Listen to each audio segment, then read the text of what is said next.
Maintenant aborder la cause des phénomènes paranormaux, puisque c'est le thème de ces diverses leçons, mais cette fois la cause possible dans la nature humaine, visible. Non seulement la nature humaine, mais la nature du monde qui nous entoure. En effet, au début, j'ai montré en introduction que les phénomènes paranormaux, quand on les étudiait en théologie catholique, il fallait toujours les regarder selon trois causes possibles.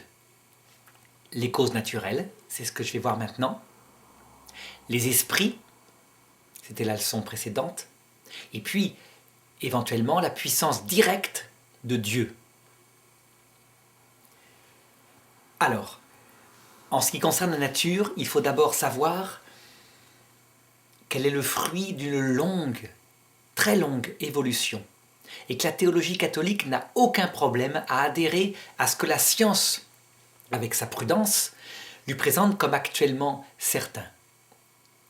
Le monde a certainement été créé il y a environ 15 milliards d'années. La science, quelquefois, dépasse son domaine en disant que le monde a été créé par le néant, par une vibration du néant. Ça, ce n'est pas de la science, c'est une philosophie athée. La foi catholique dit non, il faut un créateur, un être qui n'a jamais commencé d'exister, parce que le néant n'est rien, il ne crée rien.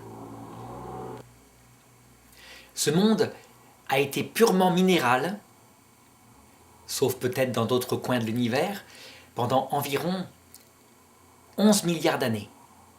Et puis, à un moment donné, sur Terre, planète prête à être le réceptacle de la vie, est apparu le premier microbe, il y a environ 4 milliards d'années.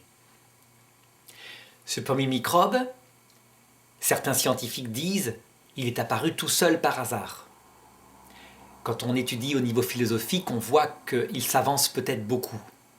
Il y a un tel saut qualitatif entre le monde minéral et le premier vivant, qu'en fait, il n'est pas du tout exclu qu'on ait là la marque d'une ingénierie précise.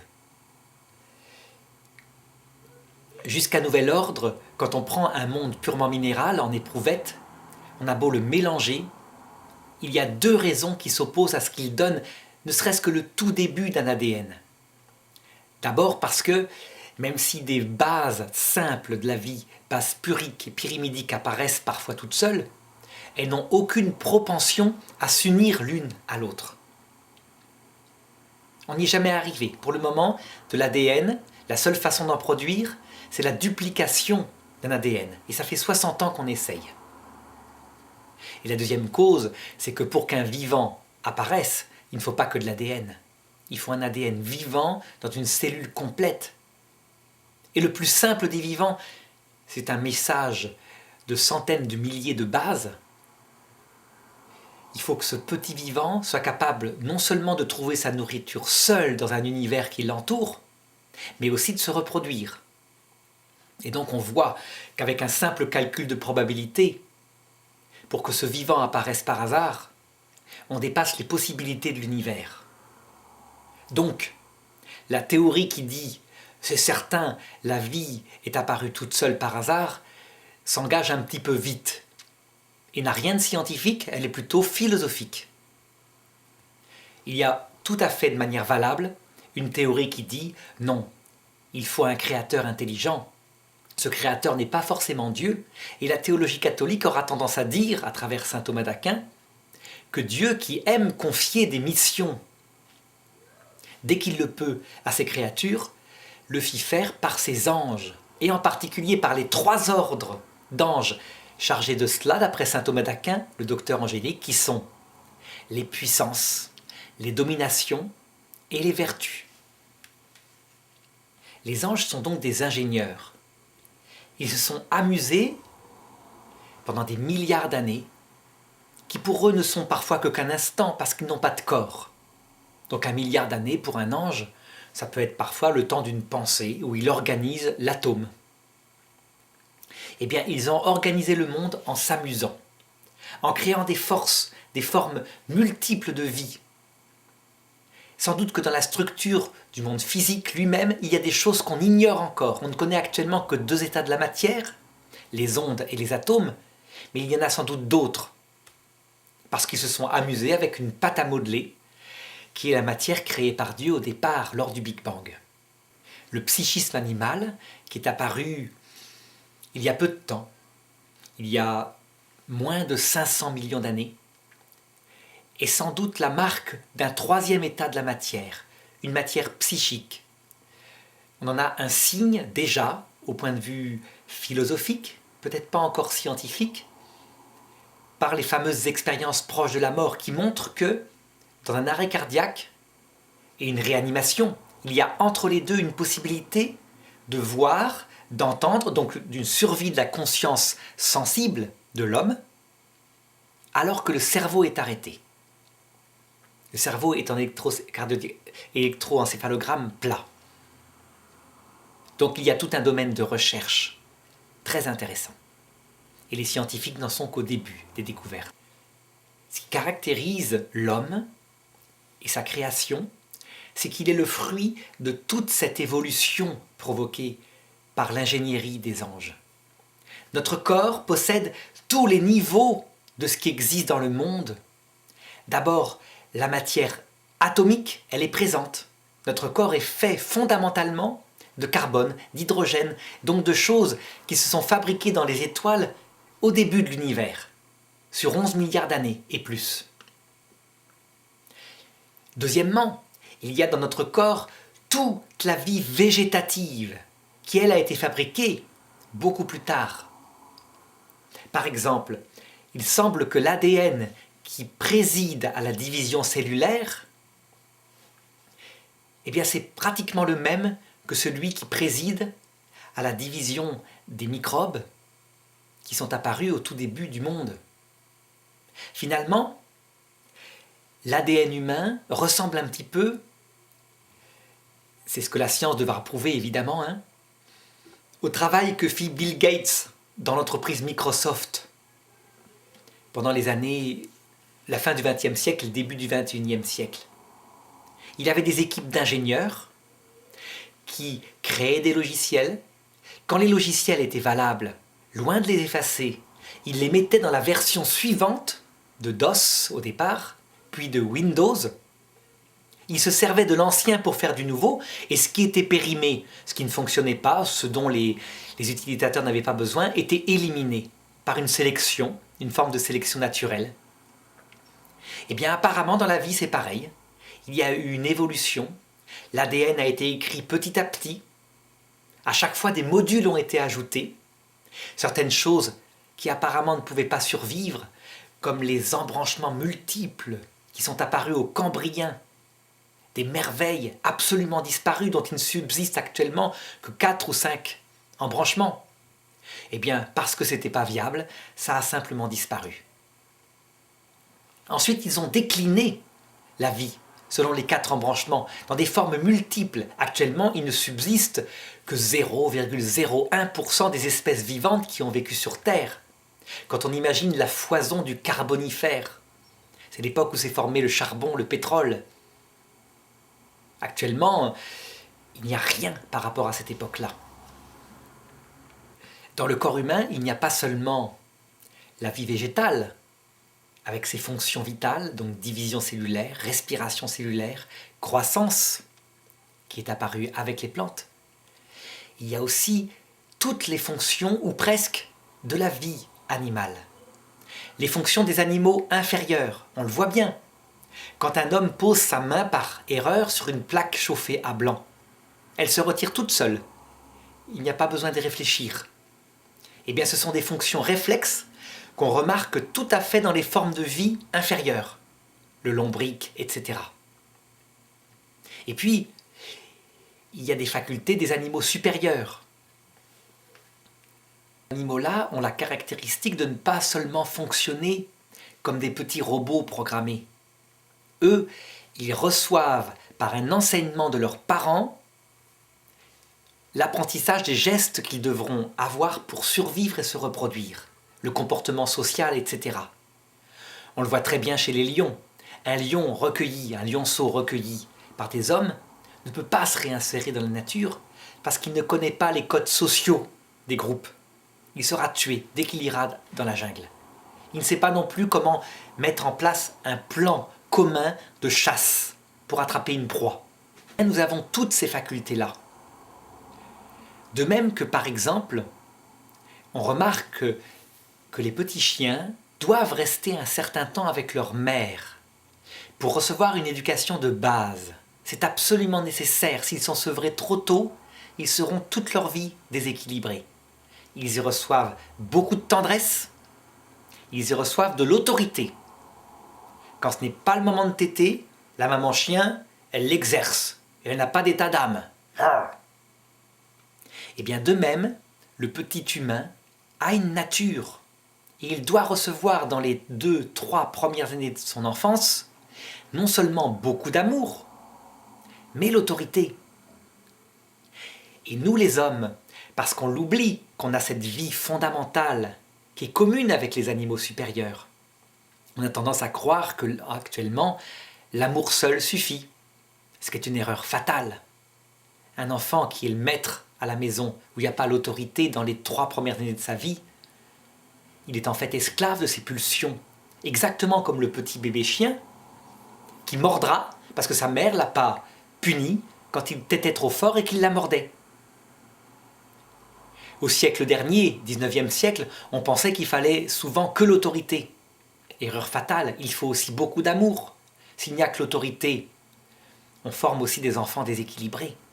Ils ont manqué du substrat qui leur est nécessaire aussi fortement pour leur vie psychique que le lait est nécessaire pour leur vie biologique. Il y a donc une nature humaine des tout-petits. Elle est liée à la vie animale. Elle est présente en nous. Et certainement que quand on va découvrir les programmes génétiques du psychisme humain, puisque le psychisme humain est dans le cerveau, qui est donc un organe biologique, qui a donc forcément un ADN qui le commande, on se rendra compte que c'est très proche de certaines espèces de singes qui vivent en groupe, évidemment, des singes sociaux. Seulement, l'être humain n'a pas que cela. Il possède aussi un 3e degré de vie, outre la vie végétale et la vie psychique. Il possède une vie qui lui est spécifique. C'est une vie de l'esprit. Et elle est très nette. On se demande comment certains font pour ne pas la voir et croire qu'il y a simplement une petite différence qualitative entre l'intelligence humaine et l'intelligence animale. Mais l'intelligence animale, elle est bloquée uniquement à ce qui concerne sa survie, sa reproduction, son plaisir sensible. L'intelligence humaine, elle est ouverte potentiellement à tout. Connaître pour connaître pour agir, être fidèle à l'amitié d'une personne pour qui on n'éprouve plus de sentiments. Ça, l'être humain en est capable. C'est vrai que très peu d'hommes actuellement le croient. Beaucoup de scientifiques identifient l'amour humain au sentiment, donc à l'amour animal. Ce n'est pas vrai. L'amour humain peut être un amour de l'intelligence qui choisit de faire le bien au-delà du sentiment éprouvé, simplement parce que c'est une personne humaine en face, ou un animal qui a certains droits sur sa sensibilité. Donc par rapport au sujet qui nous occupe, les phénomènes paranormaux, on peut dire qu'il y a dans l'être humain comme une sorte de résumé de l'univers entier avec lequel on est plus ou moins en harmonie. Notre corps physique est donc forcément en lien avec des forces telluriques, c'est-à-dire des forces de la Terre, des forces liées aux atomes, parce que notre corps lui-même est composé d'atomes.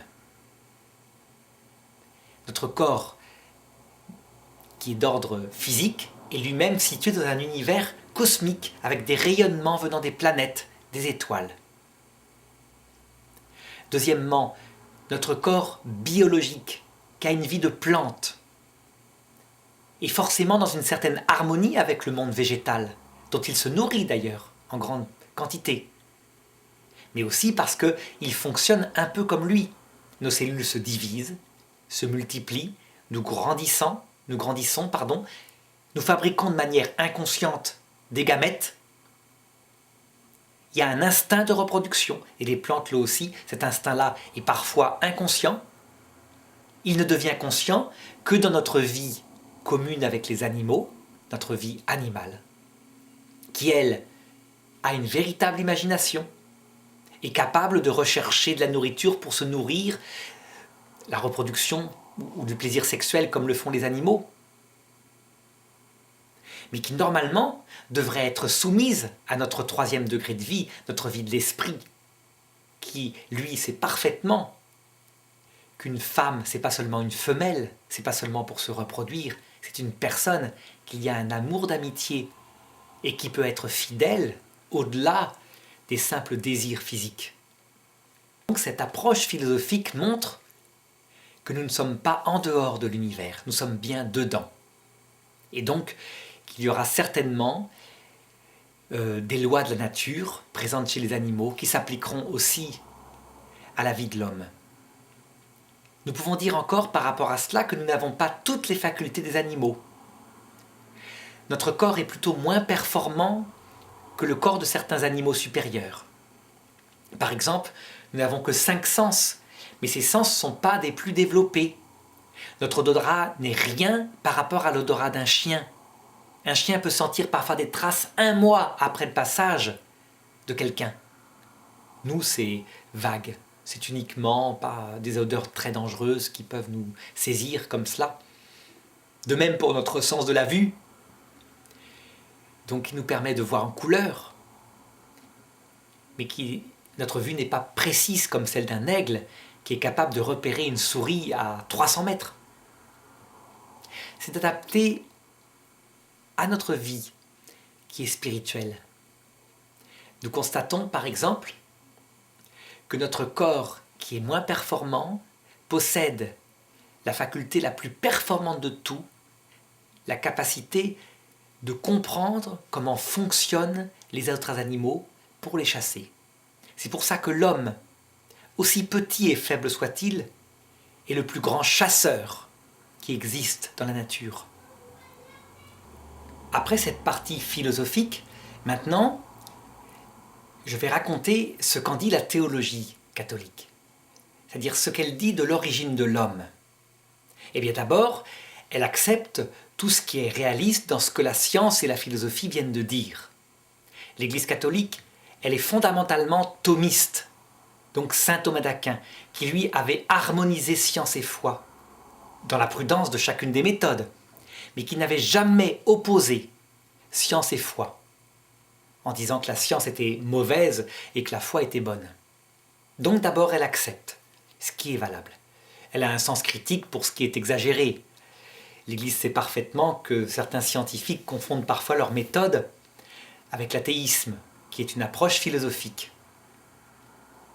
Et puis l'Église a un domaine propre, un domaine qui n'est pas vérifiable et qui raconte comment l'homme est apparu sur Terre.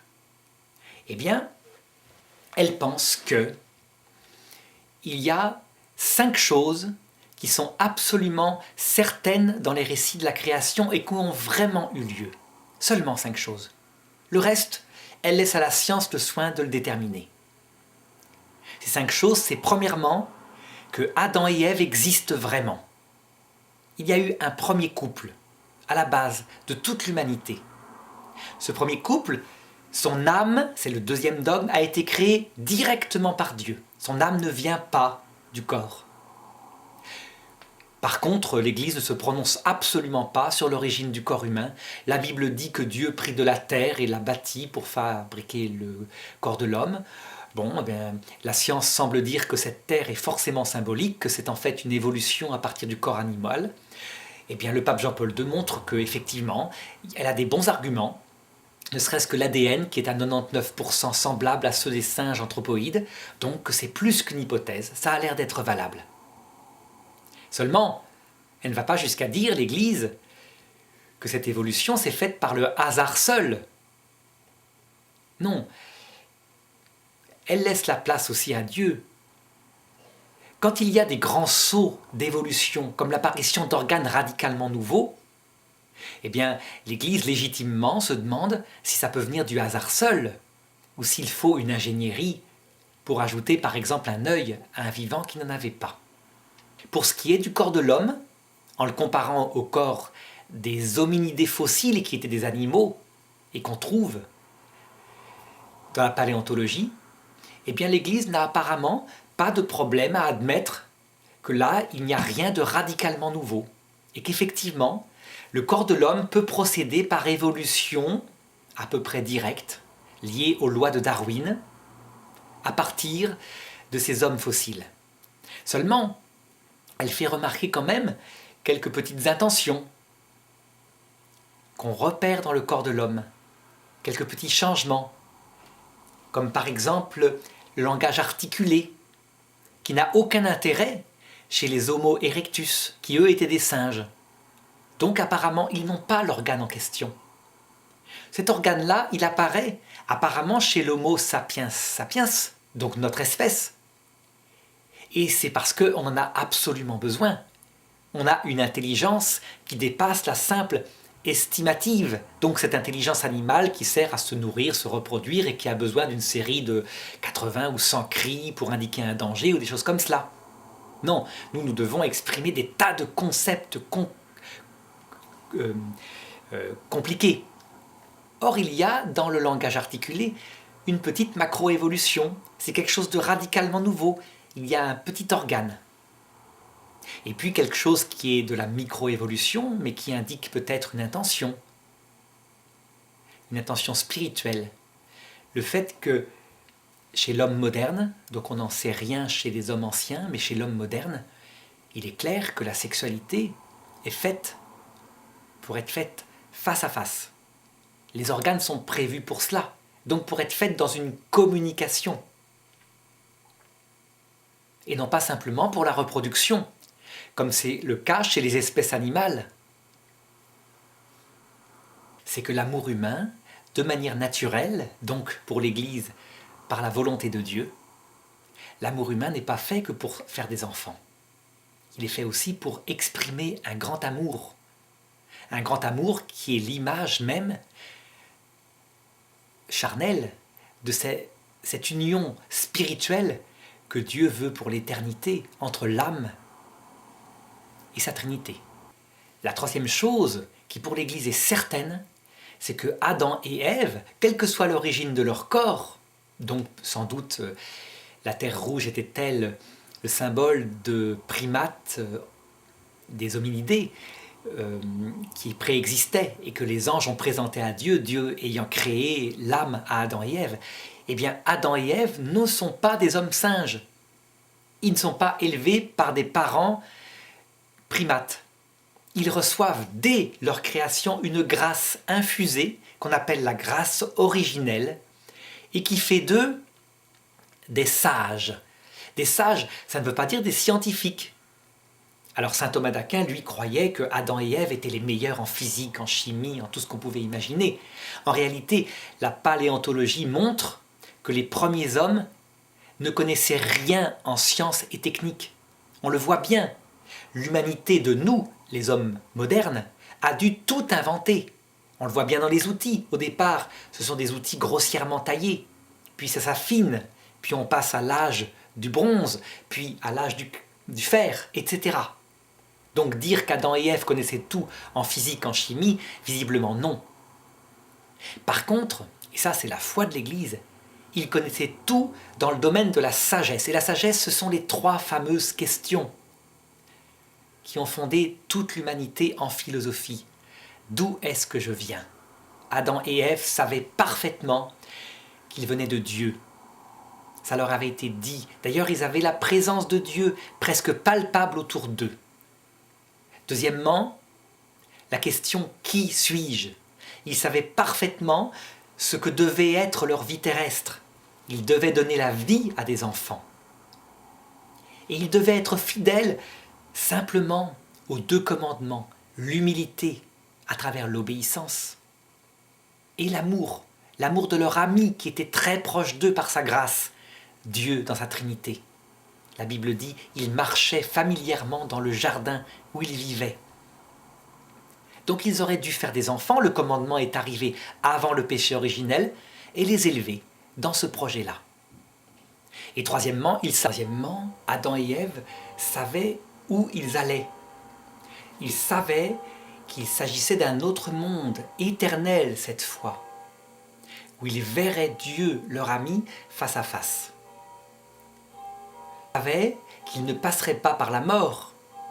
Ils étaient immortels en ce sens que Dieu les aurait pris sur ses ailes, les aurait fait monter au ciel comme cela s'est passé pour la Vierge Marie, qui elle apparemment est tout de même passée par la mort d'après le pape Jean-Paul II, mais eux seraient passés directement, transfigurés dans l'autre monde.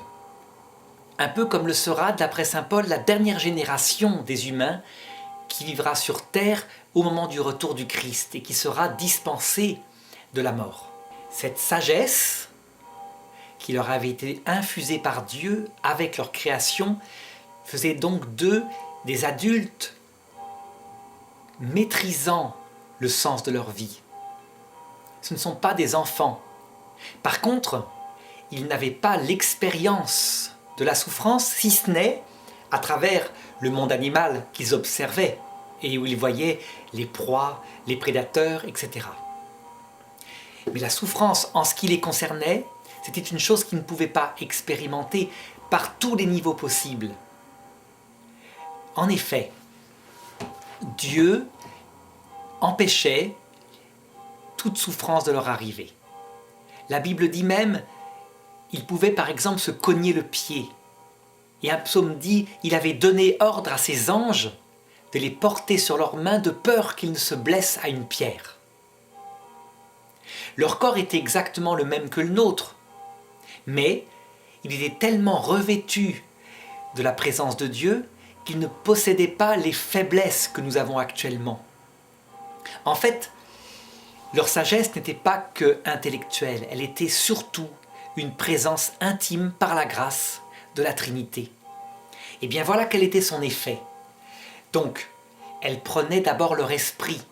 Cette présence était un amour d'amitié vivant qu'ils avaient eu dès l'instant de leur création, mais tellement forte, presque palpable, au point que les plus grands mystiques modernes ne peuvent pas avoir la même chose, qu'elle descendait ses effets jusque dans leur psychologie, qu'elle rendait parfaitement obéissante à leur volonté. Donc il n'y avait pas en eux, comme chez nous, les pulsions incontrôlables de la vie animale. Dans la première création, telle que Dieu l'avait voulu, où il avait uni un corps animal à un esprit de petit ange pour faire la personne humaine, eh bien l'harmonie était parfaite et elle était due à la grâce de la présence de Dieu. Donc, l'animal en eux était entièrement obéissant à l'esprit en eux. Chez nous, on constate que ce n'est pas vrai. Il y a des lois que nous contrôlons mal. Et d'ailleurs, nous verrons qu'après le péché originel, c'est apparu tout de suite chez Adam et Ève. Ils virent qu'ils étaient nus, ils eurent honte. Ça signifie quoi? Eh bien exactement les mêmes choses que connaissent actuellement les hommes, et quelquefois indépendamment de leur volonté, la convoitise purement charnelle, à cause d'un regard d'impureté sexuelle.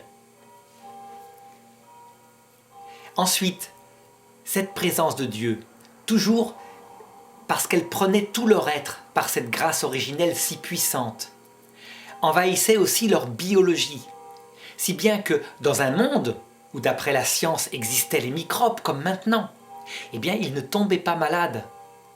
L'énergie vitale en eux était trop forte, une santé de fer. Et ça allait jusqu'à l'accouchement, qui aurait dû être normal. Adam et Ève ont un corps biologique, c'est pas un corps fait d'esprit. Certains théologiens ont cru qu'ils faisaient l'acte sexuel, ou ils auraient fait l'acte sexuel, puisqu'ils n'eurent pas le temps, par un simple regard de tendresse. Pas du tout. Les organes sexuels existaient chez eux, ce sont nos vrais parents, ils ont le même ADN que nous. Mais chez eux, parce que la grâce originelle envahissait tout, il n'y aurait eu aucun double jeu, aucune convoitise purement charnelle. Ils l'auraient fait parce qu'ils s'aimaient et qu'ils voulaient avoir un enfant. C'était le projet de Dieu au départ. Donc ils auraient eu le grand plaisir sexuel, comme ça se passe actuellement, mais sans retour sur eux-mêmes. Donc une santé parfaite, un accouchement qui aurait dû être sans aucune douleur physique. Alors évidemment, Après le péché originel, la Bible dit, et Dieu dit à la femme, tu enfanteras dans la douleur. C'est sûr que ça dénonce, ça montre l'accouchement dans la douleur, donc la disharmonie du corps humain. Mais ça montre aussi un autre accouchement dans la douleur que connaissent les femmes. C'est quand l'enfant quitte la maison et qu'Ève va connaître très fort quand elle verra son fils Caïn tuer son autre fils Abel. Enfin, cette harmonie totale, donc dans leur être, rayonnait jusque dans le monde physique qui les entourait. Donc ils auraient peut-être pu être tués par un lion de la montagne. Il aurait vu Ève, il l'aurait mangée. Pas du tout, parce que les animaux étaient comme fascinés par leur présence, à cause du rayonnement de la grâce originelle et aussi la présence des anges. Donc le monde était un véritable paradis pour eux, sans danger. Il y avait sans doute aussi une harmonie, toujours à cause de cette grâce originelle, avec le monde végétal. Donc on retrouve ce que j'ai décrit précédemment en philosophie, sauf qu'à l'époque, c'est comme magique. L'harmonie est vraiment totale, au point que c'est un paradis terrestre. Comme on le constate, ça n'est pas resté longtemps un paradis terrestre.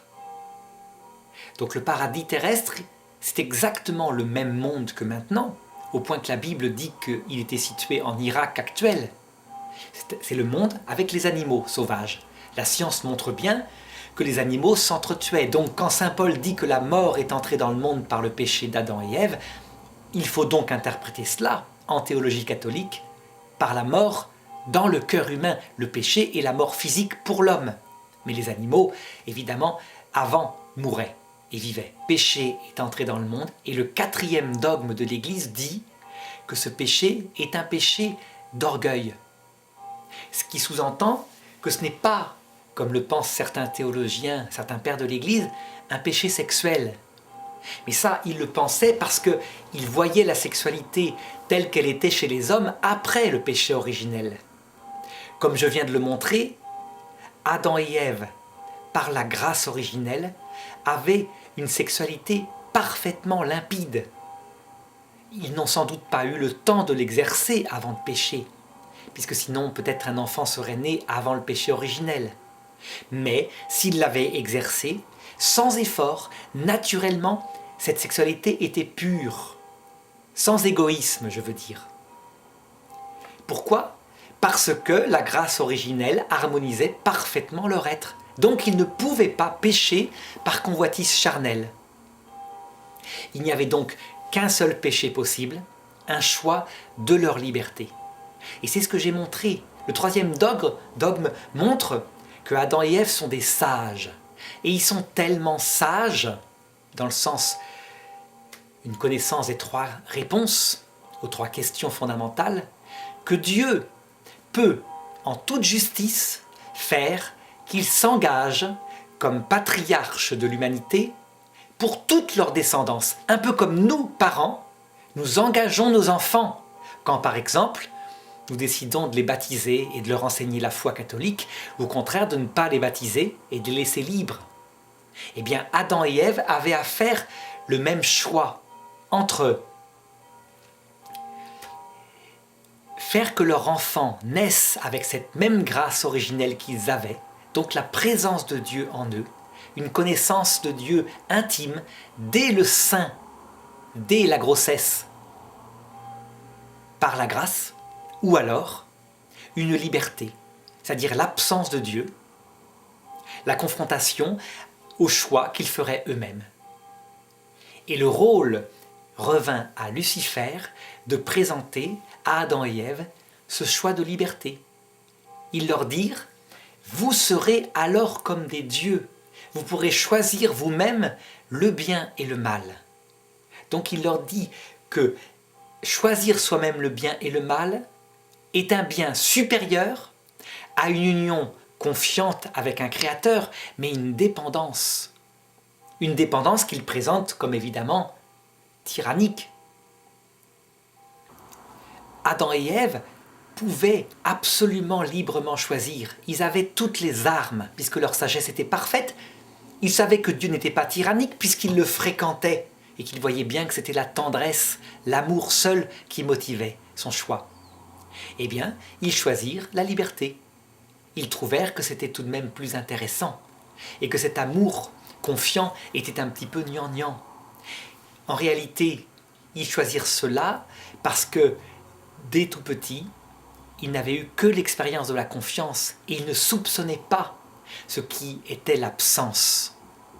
Aussitôt, quand ils choisirent de suivre Lucifer dans sa révolte, aussitôt la confiance avec Dieu fut trahie et Dieu se contenta de se retirer humblement et de les laisser à leur liberté. Et c'est le cinquième dogme.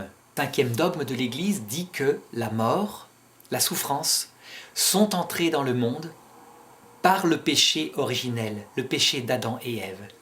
Eh bien en fait, c'est facile de le comprendre, de comprendre comment toutes les conséquences sont apparues par le simple fait que Dieu a retiré sa présence envahissante, tendre, mais cette présence avec la grâce originelle. Donc j'ai décrit la grâce originelle comme étant un peu comme une fontaine de champagne. On verse le champagne, c'est la présence de Dieu. Et le champagne s'étend après, d'étape en étape, dans toutes les coupes qui sont au-dessous. Donc, dans l'esprit, en le rendant parfaitement libre, libre de choisir le bien et le mal, et donc d'engager les propres enfants. Dans le psychisme, qui du coup est harmonieux, obéit totalement à la volonté, n'a pas ses lois propres, et pourtant c'est un psychisme animal, qui lui, en lui-même, a ses lois propres, cherche le plaisir, la reproduction pour elle-même, etc., etc. Dans le corps biologique, donc la santé parfaite d'Adam et Ève. Évidemment, une santé parfaite qui se serait sans doute usée avec le temps parce qu'ils auraient vieilli, leur corps est vraiment biologique. Mais que Dieu n'aurait pas lié par l'Assomption. Eh bien, Dieu lui-même s'efface de ça. Et le dernier niveau, en bas, la fontaine, c'est l'harmonie avec la nature. Les animaux qui n'ont pas peur parce que Adam et Ève rayonnent. Les plantes qui sont comme en harmonie avec Adam et Ève et le monde minéral lui-même qu'ils ressentent du mieux qu'il est possible. Eh bien, voilà ce qui s'est passé. Donc, Dieu retire sa présence. Et du coup, ce qui faisait la clé de leur harmonie disparaît. Aussitôt, leur esprit devient ignorant et faible. Ça veut dire que le Dieu qu'ils fréquentaient une minute avant leur paraît un être dangereux qui peut se venger. Comment est-ce possible? Ils l'ont fréquenté, ils savent qu'il n'est qu'amour et lumière. Eh bien, c'est l'ignorance qui apparaît. Et donc la Bible décrit ça en disant que quand Dieu vint leur demander « Vous avez mangé de l'arbre ?» Ils dirent « Non, c'est la femme, etc. » Ils se cachèrent, quoi. Ils ne voulaient pas affronter le regard de Dieu. Deuxièmement, la confiance entre eux, donc la charité fraternelle, disparaît. Ils se mettent à s'accuser l'un l'autre. C'est elle, c'est lui, c'est le démon. Ils ne savent pas assumer en tout honneur leurs responsabilités. Troisièmement, leur psychisme se révolte de toutes les manières possibles. Mais la Bible, elle se contente de décrire une révolte. C'est la révolte d'une sexualité impure, au point qu'ils en ont honte. Et c'est compréhensible. Ils étaient parfaitement innocents. Et Adam se met à convoiter le corps d'Ève comme le ferait un cochon pour sa truie. On voit bien ce que ça veut dire. Donc, sortant d'une grande pureté, forcément il en a honte et Dieu les aide, il leur apprend à se vêtir. Quatrièmement, la santé physique. Leur corps n'est plus aussi fort qu'avant, n'est plus aussi harmonisé, parce que la présence de Dieu a disparu, et donc ils sont sensibles aux maladies, aux microbes. Et puis, la vieillesse, au lieu d'être simplement une maturité qui se termine par une montée au ciel, ben Dieu la laisse se mener jusqu'au bout. Il ne vient pas les chercher. Ils connaissent la mort. Les anges eux-mêmes se retirent. Les anges font partie de la grâce originelle. Eux qui devaient les porter sur leurs pieds. Eh bien, ils se retirent, mais pas entièrement. Évidemment, Adam et Ève sont protégés. Ils ne peuvent pas se faire dévorer par un lion. Ça serait une catastrophe. L'humanité doit sortir d'eux. Donc au départ, il y a une protection des anges qui reste, mais une protection beaucoup plus invisible et qui ne nous empêche pas de se blesser en chassant, par exemple, même si au départ la Bible dit qu'ils ne mangent que des fruits et des légumes. Le monde devient comme hostile. Les fauves, en les voyant, les regardent de travers. il voit bien qu'ils ne sont plus dans un univers harmonieux. Donc l'harmonie originelle a disparu. Est-ce qu'elle a disparu entièrement? Eh bien, dans le sujet qui nous occupe, qui est celui des phénomènes paranormaux, on peut soupçonner que non, mais en grande partie. Seulement, la racine de ces facultés, elle doit bien continuer à exister. Cette capacité à calmer les animaux, à les fréquenter, à les attirer. Cette capacité à sentir la vie végétale, à la faire se développer. Cette harmonie avec le monde physique. On voit que dans les tribus qui sont beaucoup plus proches de la nature, il y a des phénomènes paranormaux plus fréquents que chez nous qui vivons actuellement en ville. Eh bien, nous les développerons dans les phénomènes qui ont une cause purement naturelle. On appelle ces phénomènes-là en théologie des phénomènes préternaturels. Ça veut dire qu'en fait, ils ne s'exercent parfaitement que lorsque la grâce est là. Mais ils ont leurs racines dans la nature humaine. Ils viennent de l'union, qui devrait être notre cas, entre une grâce, la présence de Dieu, et une nature humaine harmonisée. Si cela n'existe plus, eh bien il reste la racine naturelle, présente, mais qui a beaucoup de mal à s'exercer. Il est curieux de voir que dans les expériences proches de la mort, où Dieu apparemment rend à l'homme la même liberté parfaite qui régnait au paradis terrestre, il la rend parce qu'il faut que l'homme fasse un choix de nouveau face à Lucifer. Eh bien, il semble que les gens qui ont approché ces moments-là voient réapparaître en eux des facultés qu'ils ne soupçonnaient même pas. Des facultés vitales qui semblent être celles qui existaient naturellement dans le paradis terrestre. Donc les gens qui approchent la mort décrivent tous une harmonie parfaite de leur psychologie avec leur volonté. S'ils ont connu une approche de la mort parce qu'il y a eu un suicide, par exemple, et qu'ils connaissaient de grandes névroses, ils se sentent en paix, totalement en paix, comme si cette fois leur psychisme, de nouveau, était parfaitement en harmonie avec leur vie spirituelle. Eh bien, il semble que c'est logique. Dieu supprime ce que la théologie appelle le foyer du péché, cette disharmonie qu'il a imposée à Adam et Ève en retirant sa présence aussi au moment du péché originel, parce qu'elle permettait le salut. En fait, la technique de Dieu pour sauver Adam et Ève, ça a été justement de leur imposer la totalité des faiblesses que décrit la Bible, y compris les faiblesses psychiques, le danger des animaux, de manière à ce qu'ils expérimentent ce que c'est que la liberté, telle que le présente Lucifer. En réalité, c'est une liberté diminuée, c'est vrai. Mais Dieu ne voulut pas donner à l'homme une liberté parfaite dès le départ. Sinon, le monde sur terre aurait été divisé en diable d'un côté et en saint de l'autre côté. Et le salut aurait été sans doute moins grand. Au lieu de ça, la terre est peuplée actuellement de pécheurs pleins de faiblesses et qui passent par des mauvais moments, mais qui normalement expérimentent ce que c'est que vivre sans Dieu, sans le vrai Dieu, celui de l'humilité et de l'amour. Quand la liberté est rendue à l'heure de la mort, alors le choix, cette fois, peut être vraiment lucide, parce que les hommes ne sont plus comme Adam et Ève, des innocents un peu crâneurs, qui connaissent la souffrance théoriquement, parce que Dieu a dit qu'ils allaient mourir, mais qui n'ont jamais expérimenté la souffrance. Là, cette fois, les hommes qui choisissent ont expérimenté la souffrance, et ils savent parfaitement ce que ça veut dire qu'être dans une mort perpétuelle, dans le fameux monde présenté par Lucifer, où on vit dans la solitude, la haine, la revanche, le désespoir aussi, mais volontairement. Parce qu'on préfère cela plutôt que de devenir tout humble. Étant donné qu'on a mis au-dessus de tout la liberté. Et voilà, je peux maintenant conclure ces 3 parties qui analysaient les causes du paranormal en les résumant. Et en disant que lorsque nous serons confrontés à l'étude des différents phénomènes paranormaux dans les chapitres suivants, eh bien nous devrons toujours nous référer à ces données philosophiques et théologiques.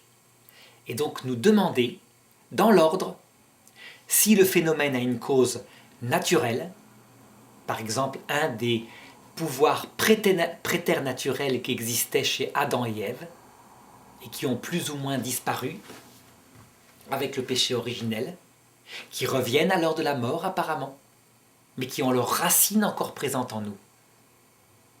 Ces facultés nous harmonisant normalement avec autrui, avec l'autre monde, le monde des anges, avec l'univers animal et biologique et minéral. Deuxièmement, nous devrons nous demander si le phénomène est lié à un esprit qui vit dans un monde parallèle, sachant que ces esprits sont nombreux, mais que nous connaissons apparemment les anges, certains sont bons, d'autres sont mauvais, révoltés contre Dieu. Deuxièmement, les djinns, mais ça ne fait pas partie de la foi catholique, c'est plutôt une foi musulmane, mais c'est très intéressant à garder. Donc des esprits intermédiaires qui seraient unis à un psychisme, qui ne seraient pas des purs intellectuels.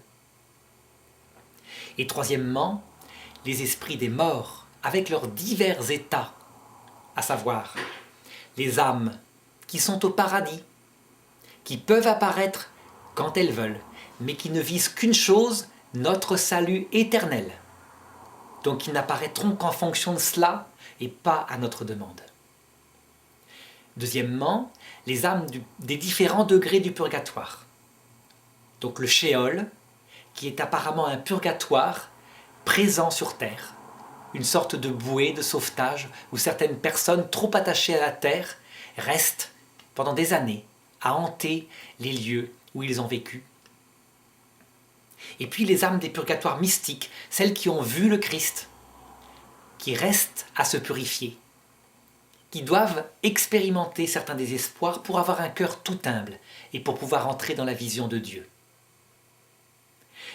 Et enfin, les âmes de l'enfer, celles qui ont choisi librement de suivre Lucifer dans sa liberté égoïste, qui n'ont qu'un seul but dans leur vie, entraîner le maximum d'hommes dans la même révolte, de manière à ce qu'un jour Dieu cède à leur idée, à savoir leur communique la vision béatifique uniquement parce qu'elle le mérite, par droit d'intellect.